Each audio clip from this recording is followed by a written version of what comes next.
Welcome to the Deep Dive. Thanks for having me. So it's Monday, March 9, 2026, and today we have just an absolute mountain of material to get through. Oh, yeah, it's a lot. I am literally looking at a stack of documents on my desk that just dropped this past Friday, March 6th.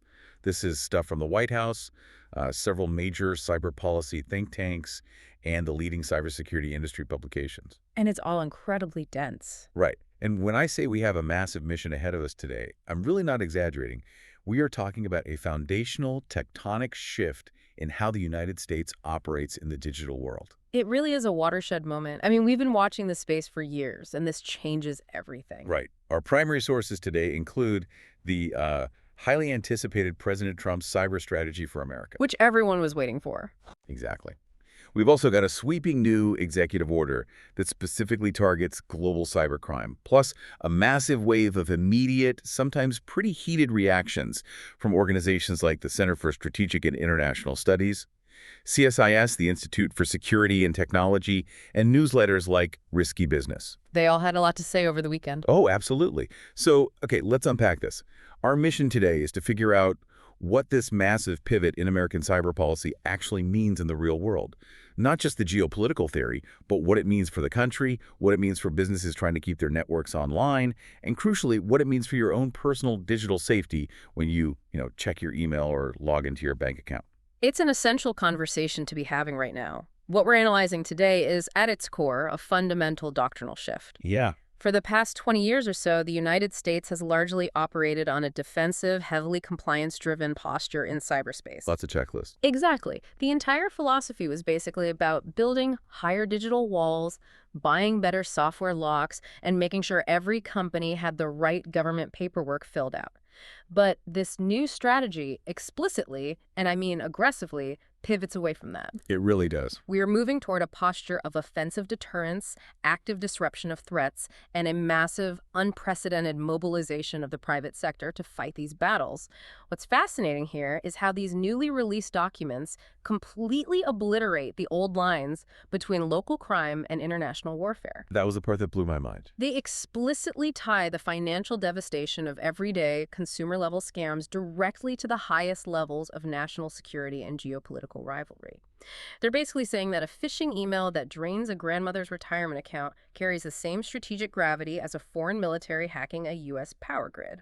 And that connection between the scam text on your phone and global geopolitics is exactly where we are going to start. But real quick, before we jump into those staggering financial numbers, a massive thank you to the folks making this deep dive possible. www.securitycareers.help and www.compliancehub.wiki. Two great resources right now. Absolutely.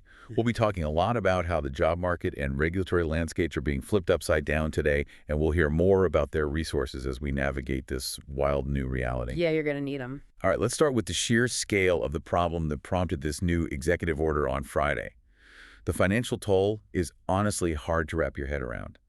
According to the sources we're reviewing, in 2024 alone, American consumers reported losing over $12.5 billion to cyber-enabled fraud. And that's just what was reported. Exactly. The real number is undoubtedly much higher. And the experts are already warning that when the final 2025 data drops next month, in April, that number is expected to be even worse. Oh, without a doubt. To make that $12.5 billion feel real for you, 73% of U.S. adults have experienced some kind of online scam or attack. Think about that. Walk into a grocery store, look at 10 people, and 7 of them have been targeted. It's ubiquitous at this point. It is. But the part that genuinely infuriates me is what's happening to seniors.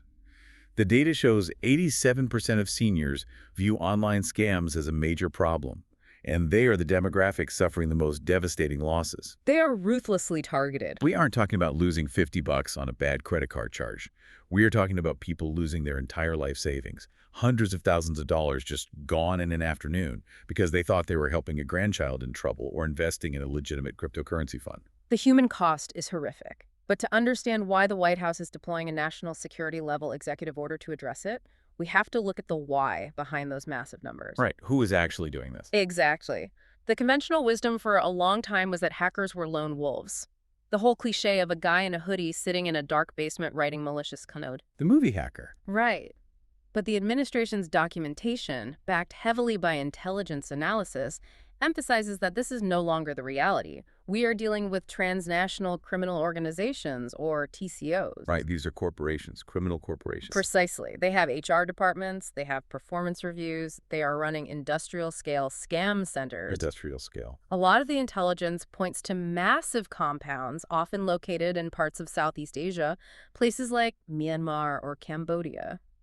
And the dark reality, which the executive order shines a spotlight on, is the human element inside those compounds. This was the part of the reading that it was awful. It is. These aren't just offices full of willing criminals. They are frequently fueled by human trafficking and forced labor. That's the part that really stopped me in my tracks when I was reading through the briefing. It's a massive human rights crisis layered on top of a cybersecurity crisis. People from all over the world are lured with the promise of legitimate tech jobs. Like programming jobs or data entry. Exactly. Customer service, IT.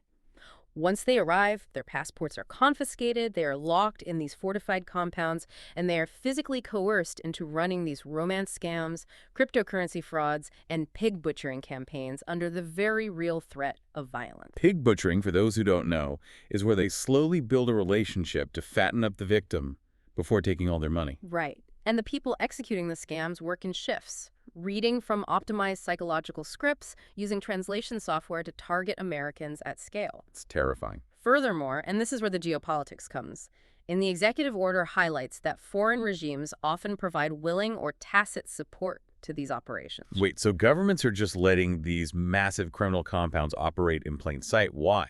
Because it brings billions of dollars of illicit capital into their local economies. Corrupt local officials get a cut, and the central governments just look the other way.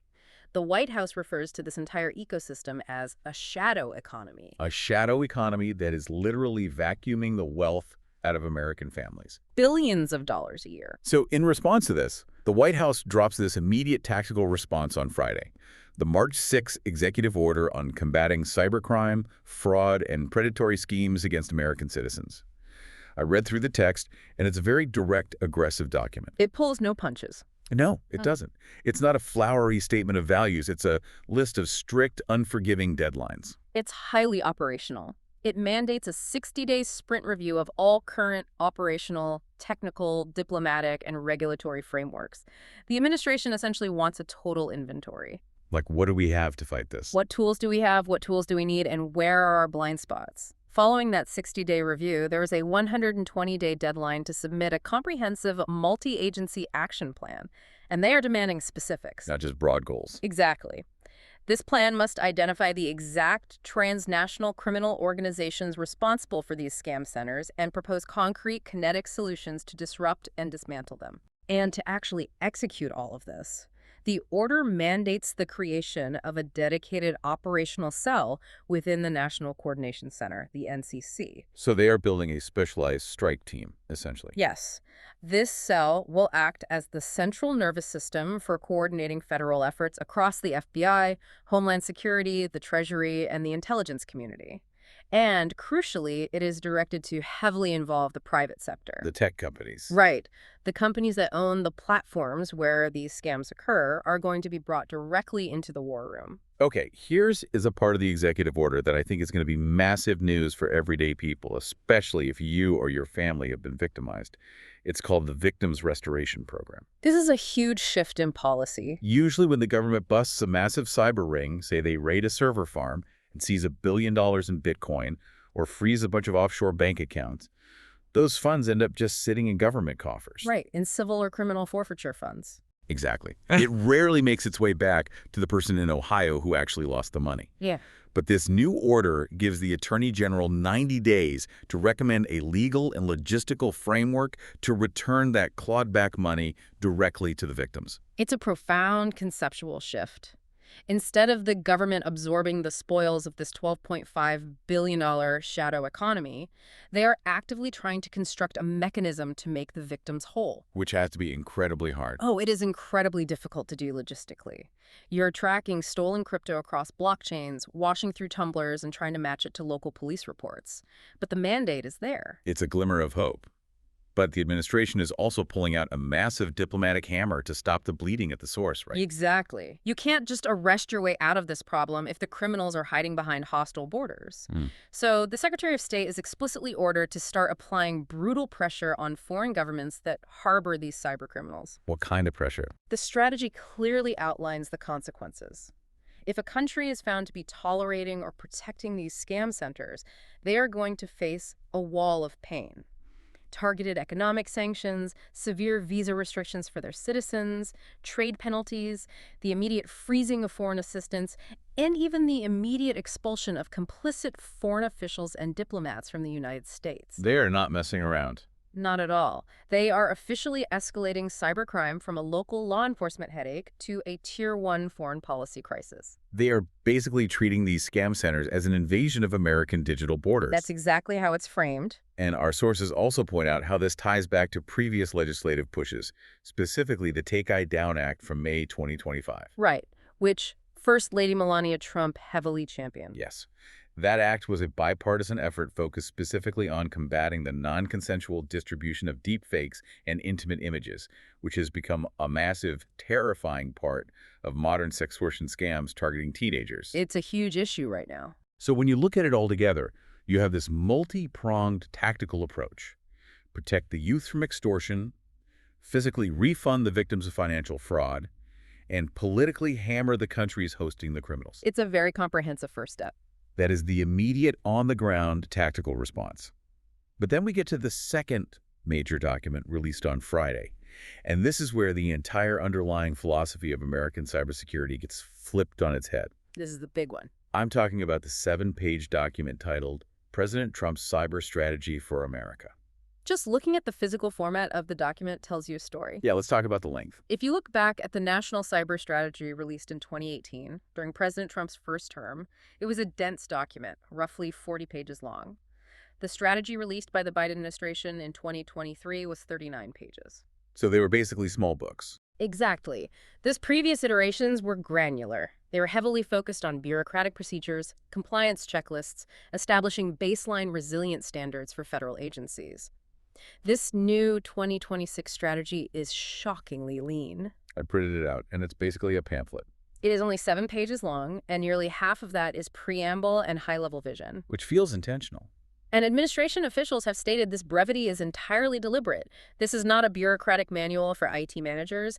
It is a high-level, unambiguous declaration of strategic intent to our adversaries. They are sending a message. The document explicitly states that the administration will not, quote, tinker at the edges and apply partial measures. It is a formal declaration that the United States is taking the gloves off. Here's where it gets really interesting. Pillar 1 of this strategy is titled Shape Adversary Behavior. And it doesn't just use vague language about deterrence. It openly, publicly boasts about specific, highly classified past offensive operations. Which is almost unheard of. Right. The strategy explicitly references using American cyber expertise to shutter the lights in Caracas during the military capture of Venezuelan leader Nicolas Maduro back in January 2026. That was a huge event. And it also mentions a globe-spanning operation to obliterate Iran's nuclear infrastructure, which our sources confirm is tied to the ongoing Operation Epic Fury. Right. I mean, hold on. Usually cyber operations are completely shrouded in mystery. We never admit to them. They are putting this right on page 2 of the public strategy document. It's wild. They are actively broadcasting to the world. We have these God-tier capabilities. We have used them to turn off a country's power grid, and we will absolutely use them again. It is a profound, almost jarring departure from historical norms, but it is rooted in a concept known in the industry as the defender's dilemma. Break that down for us. For roughly 2 decades, the United States, across multiple administrations, essentially tried to firewall its way out of the cybersecurity problem. The thought process was, if we just build better digital defenses, mandate stricter compliance rules for companies, and patch our software vulnerabilities faster, we can weather the storm. Right, the castle and moat mentality. Exactly. But the defender's dilemma states that a defender has to be right 100% of the time to keep the network secure. But an attacker only has to find one tiny flaw, be right exactly once, and they win. And that's an exhausting game to play. It is. This new strategy argues that playing purely defense is a guaranteed losing game when adversaries, whether they are Russian state hackers or those scam centers in Cambodia, can attack American targets a million times a day with zero physical consequences to themselves. Right, it's free for them to just keep knocking on the door. Exactly. The new goal is offensive deterrence. The objective is to dismantle an adversary's infrastructure before they can even launch an attack, and to raise the cost of aggression so incredibly high that nation-states and criminal syndicates simply rethink their life choices. Change the math for them. Exactly. If a ransomware gang knows that launching an attack on an American hospital means their own servers in Moscow will be physically permanently bricked, or their bank accounts will be zeroed out by U.S. Cyber Command, the risk calculus changes entirely. Okay, to help us visualize how this actually works in practice, our sources included some incredible testimony from Frank Silofo. He's the director of the McCrary Institute for Cyber and Critical Infrastructure Security at Auburn University. Yes, along with a deep dive analysis from the Center for Strategic and International Studies, or CSIS. CSIS released this document called The Playbook for Winning the Cyber War, and they use this wild analogy. They compare ideal offensive cyber operations to an octopus. It's a very apt metaphor for what they are trying to build. Right, so the central brain of the octopus is the federal government, the intelligence agencies, Cyber Command, the White House. The brain sets the strategic guidance, decides who the major targets are, and manages the overall campaign. Right. But the tentacles of the octopus are independent, opportunistic, and constantly feeling around in the dark. Those tentacles represent various government agencies, and crucially, the private sector, constantly probing the internet for vulnerabilities and squeezing into the network hideouts of our adversaries. And that tentacle analogy perfectly captures what is easily the most controversial and fiercely debated element of this new strategy, Which is? the concept of unleashing the private sector. The strategy explicitly states that it will create regulatory and legal incentives for private American companies to actively identify and disrupt adversary networks. That's a huge deal. We have to remember, the vast majority of the internet's physical infrastructure, the undersea cables, the massive server farms, the cloud platforms, is owned and operated by private corporations, not the government. Like Amazon or Google. Exactly. The administration believed that to achieve the sheer speed and scale necessary for true offensive deterrence, they must empower the companies that actually see the traffic and hold the data to take action. Okay, let's translate this for you, the listener, because this is a massive paradigm shift. Under the old model, if you owned a business, say a mid-sized healthcare network, and Russian hackers were attacking you, your job was to lock your digital doors, install a better software alarm system, and call the police. Right. In this case, you'd call federal agencies like CISO or the FBI, hand over your logs and wait. And hope they can do something. This new model is like the government telling businesses, not only should you lock your doors, but you are now authorized to be part of a highly aggressive, heavily armed neighborhood watch. If your IT guys track the burglars back to their digital hideout, the government wants you to help knock the hideout down. That's the idea. I've got to push back here, though. Are we really saying we want the equivalent of corporate militias roaming the internet? If a bank gets hacked, the U.S. government wants that bank to fire digital missiles back. Isn't that technically an act of war? You've hit on the exact reason why this is so controversial. It requires careful, objective analysis because the debate surrounding this active defense or hack-back approach is intense and deeply polarized. I can imagine. Proponents of this policy argue it is an absolute necessity of modern warfare. Adversaries operate at machine speed. By the time a private company detects a breach, reports it to the FBI, the government analyzes it, gets a FISA warrant or legal authorization, and coordinates a response, it's been weeks. Too slow. Way too slow. The hackers have already stolen the data, encrypted the hospital's network, and vanished into the wind. Proponents argue that private tech companies, with their immense bleeding-edge technical capabilities, are the only entities positioned to disrupt threats in real time. I see the logic, but that sounds incredibly dangerous in practice. The critics are sounding massive alarm bells over this, right? Absolutely massive. The Risky Business Cybersecurity newsletter, along with several legal experts cited in a fantastic Bloomberg Law piece we reviewed, point out the immense geopolitical risks. What are they worried about specifically? They warn that hackback operations blur deeply established international legal lines. Let's use your example. If a private American bank launches a disruptive cyber operation, say they deploy malware to wipe a server they believe is hosting stolen data, and that server is physically located in Russia or China, how does that foreign government respond? Right. Do they view it as a corporate dispute? Or do they view it as an act of cyber warfare authorized by the U.S. government? Right, because the strategy explicitly says we're incentivizing them to do it. Yeah. So Moscow could say, you authorized this strike. Exactly. Critics fear this could easily spark a retaliatory escalation from heavily armed nation-states. It could turn a corporate data breach into a geopolitical crisis overnight. That's terrifying. Furthermore, there is the massive issue of collateral damage. Hackers almost never use their own computers to attack you. They route their attacks through innocent third-party servers to hide their tracks. Like a proxy. Right. They might compromise a small business in France or a university in Japan and use those servers to attack a U.S. bank. If the U.S. bank hacks back and attempts to destroy the source of the attack, they might accidentally take down a hospital in Germany or a school district in Brazil because that's where the malware was hiding. Oh, wow. I didn't even think of that. The potential for catastrophic collateral damage by private actors who don't have the intelligence visibility of the NSA is a massive concern. That fear of messing up that massive legal liability is exactly why businesses have traditionally stayed far away from offensive operations, which leads us perfectly into Pillar 2 of the strategy: promote common sense regulation. This is a huge pivot for industry. It is. This is where the administration attempts to balance this aggressive new gloves-off posture with the realities of the domestic economy and corporate liability. The strategy aggressively argues that cybersecurity should not be reduced to a costly checklist or a bureaucratic paperwork exercise that stifles innovation. Which is music to the ears of a lot of executives. Oh, absolutely. They are pledging to drastically streamline regulations, reduce compliance burdens, and address the exact liability issues that might hold companies back from participating in this new offensive posture. And the broader business community, particularly the financial sector, is largely thrilled with this. Groups like the Bank Policy Institute, or BPI, issued a strong statement cheering on this deregulatory push. Because right now it's a mess, right? It is. Financial institutions currently face a labyrinth of overlapping, duplicative reporting requirements from dozens of different federal and state agencies.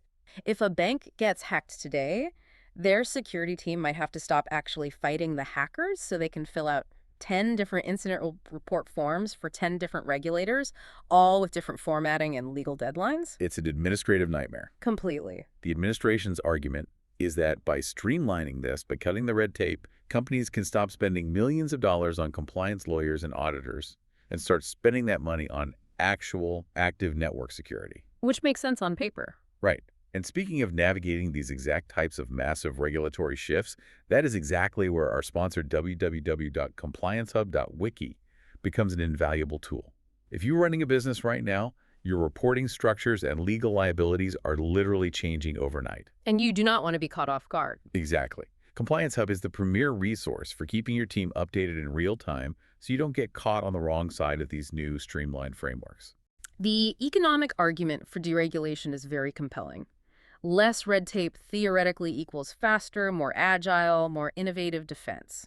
But this raises an important question, and it is arguably the central tension of the entire domestic side of this strategy. What's the tension? If we aggressively strip away these mandatory regulations to promote agility, do we inadvertently leave our critical infrastructure dangerously exposed? This is a huge debate, and we want to present it completely neutrally for you, the listener.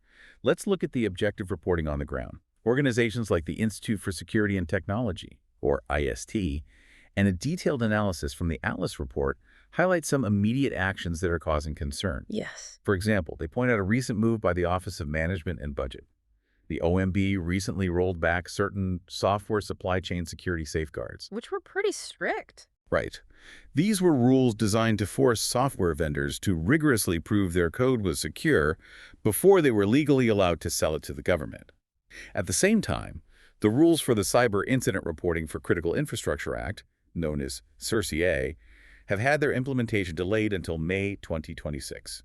Nicholas Laserson, an analyst from the IST, pointed out the friction here.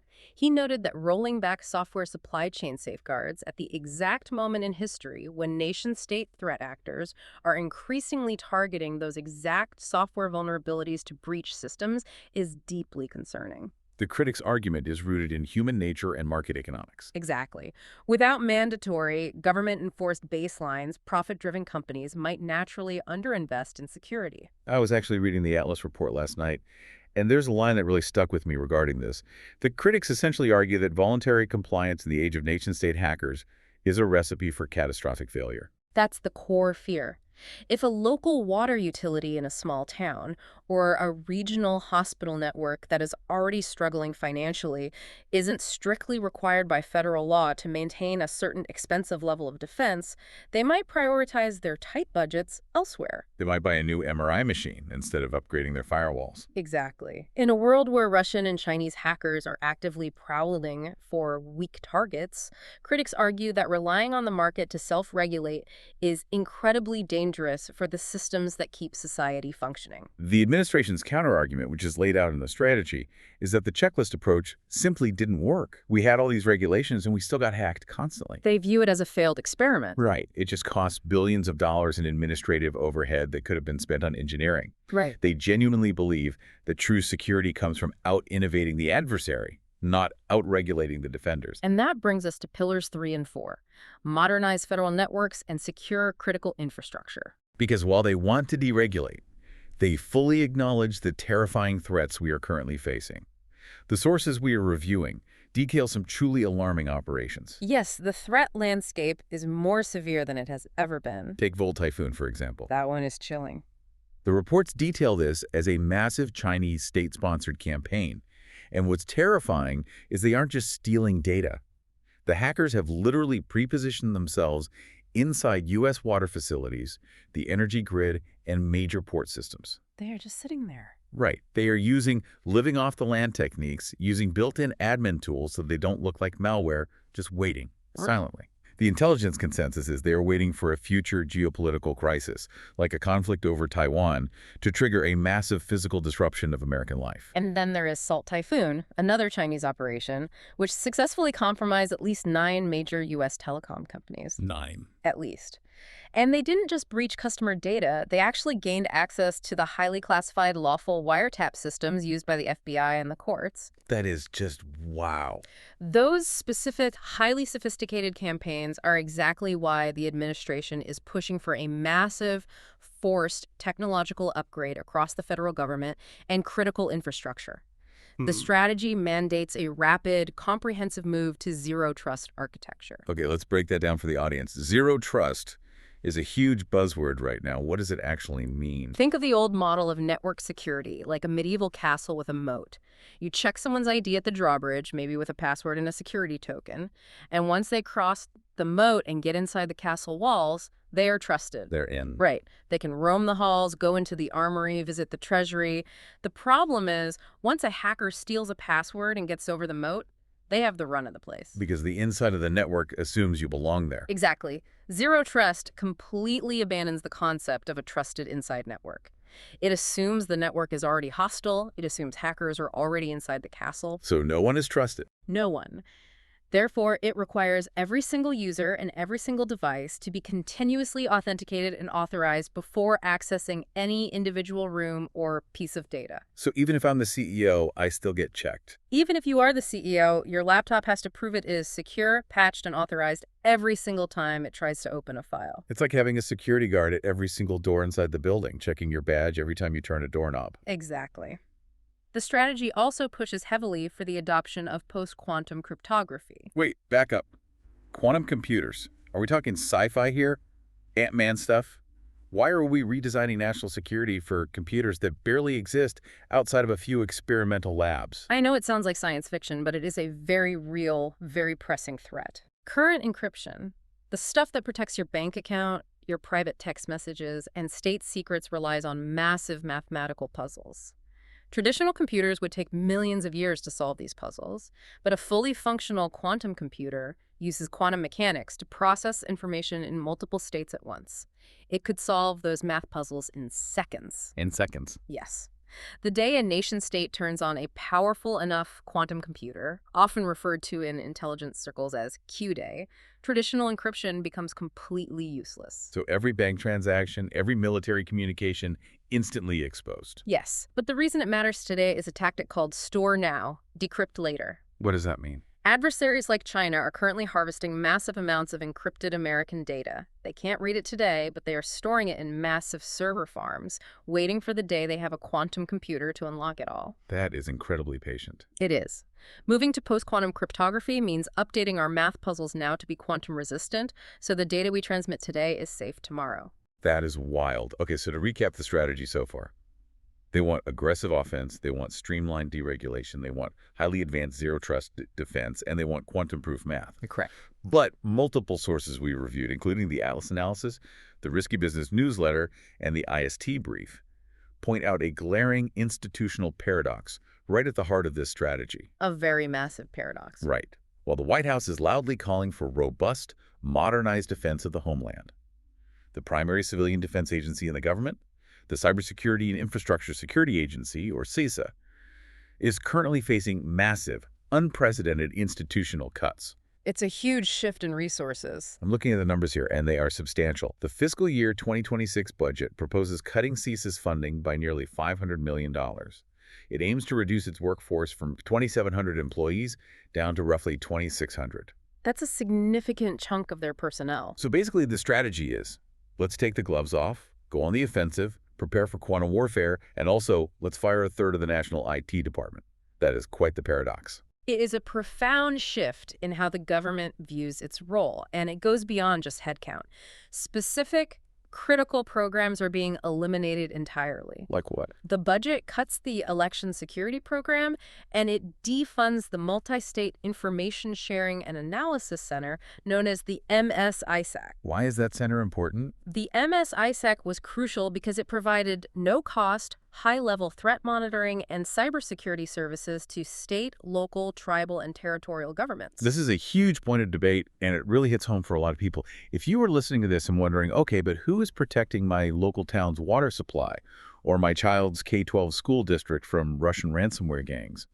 This is exactly where the debate lives. Exactly. Michael Klein from the IST noted something really telling. He pointed out that this massive 7-page strategy dedicates exactly one sentence to state and local governments, simply saying they will be a complement to national efforts. Just one sentence. Yes, right. The administration's philosophy here is very clear, and they make no apologies for it. They believe private sector innovation, free market incentives, and state-level autonomy are a vastly better answer than a massive centralized federal bureaucracy in Washington. They want to cut the bloat, stop the hand-holding, and rely on the agile private sector to secure the homeland. Conversely, the critics look at those exact same cuts and argue that it leaves underfunded, technically outmatched local entities completely isolated and defenseless. Because they don't have the money. Exactly. A local school district in rural America does not have the budget to hire top-tier cybersecurity analysts or buy advanced AI defense tools from Silicon Valley.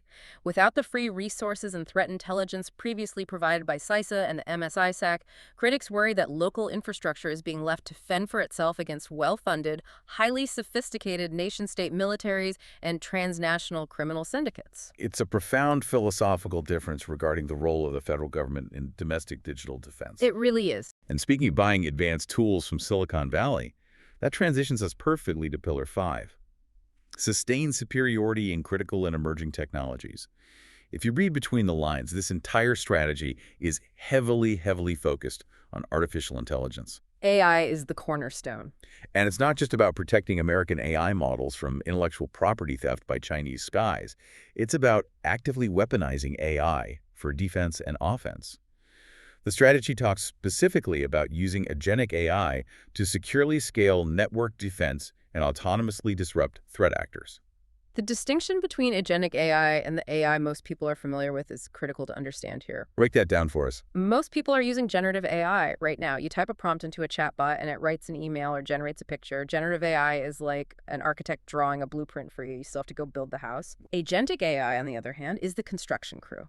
An agentic AI system is given a high-level goal, and it can independently take actions, navigate complex networks, write its own code, and execute software commands to achieve that goal without human intervention. It's acting on its own. Exactly. The strategy envisions AI systems that can detect a foreign intrusion, instantly analyze the malware, rewrite the firewall rules to block it, and potentially launch a countermeasure all in We milliseconds. want AI fighting AI at machine speed. Precisely. It's a fundamental recognition that human operators simply cannot click a mouse fast enough to stop a modern automated cyber attack. It's just moving too fast. Way too fast. There's also another fascinating first for a strategy document of this level. It explicitly supports the security and advancement of cryptocurrencies and blockchain technologies. Right. Yeah. Previous administrations often viewed cryptocurrency primarily with suspicion, focusing on illicit finance, ransomware payments, and money laundering. This new strategy completely flips that script. It frames blockchain as a critical emerging technology where the United States must maintain absolute superiority, reflecting a much broader pro-crypto stance within the current administration. So we've talked a lot about the cloud, AI, and code, but what does this all mean for the physical world? We talk about AI as if it's invisible magic in the air, but it exists in massive physical buildings called data centers. Very physical buildings. Right. And those data centers require mind-boggling, staggering amounts of electricity to run and cool those advanced AI chips. If the U.S. is going to lead the world in agentic AI and cyber offense, the physical power grid has to be able to handle it. And that brings us to the Ratepayer Protection Pledge. This was a major event at the White House secured right alongside the strategy release. The energy cost of AI is quietly becoming one of the most pressing national security issues we face today. You cannot win an AI arms race if you have rolling blackouts. Which makes sense. The White House secured a formal agreement with 7 of the biggest tech giants in the world: Amazon, Google, Meta, Microsoft, OpenAI, Oracle, and xAI. The core of this pledge is a commitment from these massive corporations to build, bring, or buy their own new power generation. And this directly impacts you, the listener, especially when you open your monthly utility bill. Let me explain why. Without this pledge, these massive tech companies would just build gigantic data centers and plug them straight into the existing public power grid, sucking up massive amounts of baseload electricity. Which would drive prices up. Exactly. When supply goes down and demand skyrockets, everyday Americans end up paying drastically higher electricity bills to subsidize corporate AI development. Under the Ratepayer Protection Pledge, these companies promise to fund their own energy infrastructure, whether that's small modular nuclear reactors, massive solar farms, or geothermal, so that the massive energy drain of AI doesn't hit your wallet. David Sachs, a special advisor to the administration, noted that this pledge effectively forces AI software companies to become massive physical power companies. And it gets cooler.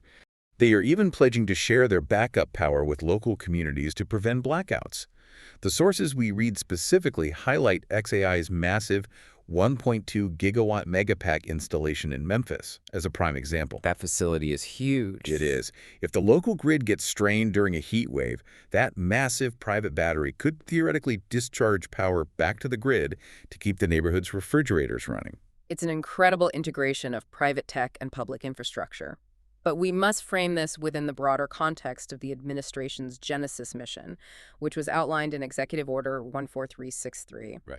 The Genesis mission explicitly ties national security directly to energy dominance and transformational scientific breakthroughs. The administration views the ability to generate massive, cheap, reliable power as the fundamental, non-negotiable prerequisite for winning the global AI race. It all connects. And winning the AI race is the prerequisite for winning the cyber war. It is an all-encompassing strategic vision that intimately links a server rack in Memphis to a power plant, all the way up to the geopolitical balance of power between the U.S. and China. Okay, we have covered a massive amount of ground today, from $12 billion shadow economies and human trafficking to corporate hackbacks, quantum computing, and AI power plants. Let's synthesize this. What does this massive policy shift actually mean for your daily life? Good question.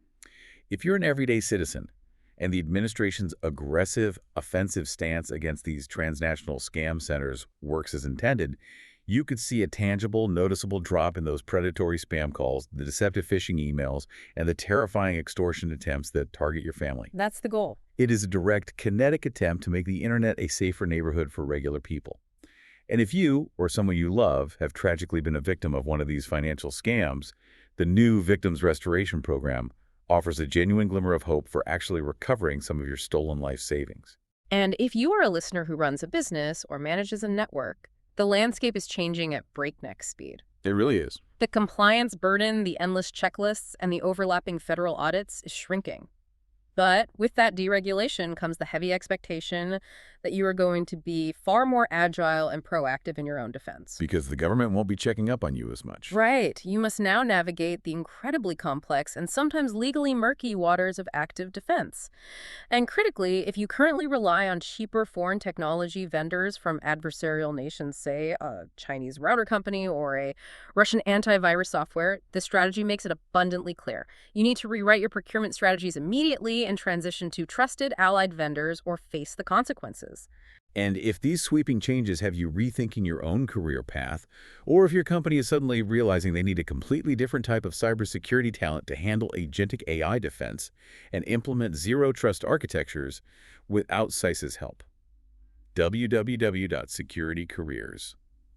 Help is the premier destination for finding talent ready to tackle this intense new era of cyber warfare. A very timely resource. With the job market shifting this dramatically, it's a resource you definitely want to utilize. If we connect this all back to the bigger picture, what we are witnessing is the explicit, unabashed weaponization of the digital frontier. For 2 decades, the United States tried to be the digital peacekeeper, leading with global norms, diplomacy, and defensive resilience. Playing nice. Right. This strategy officially declares that playing pure defense is a losing game. The U.S. has decided to embrace the defender's dilemma and flip it on the adversary.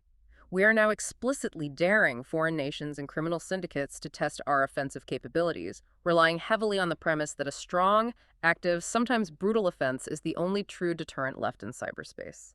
I completely agree with that assessment. It is a high-risk, high-reward strategy.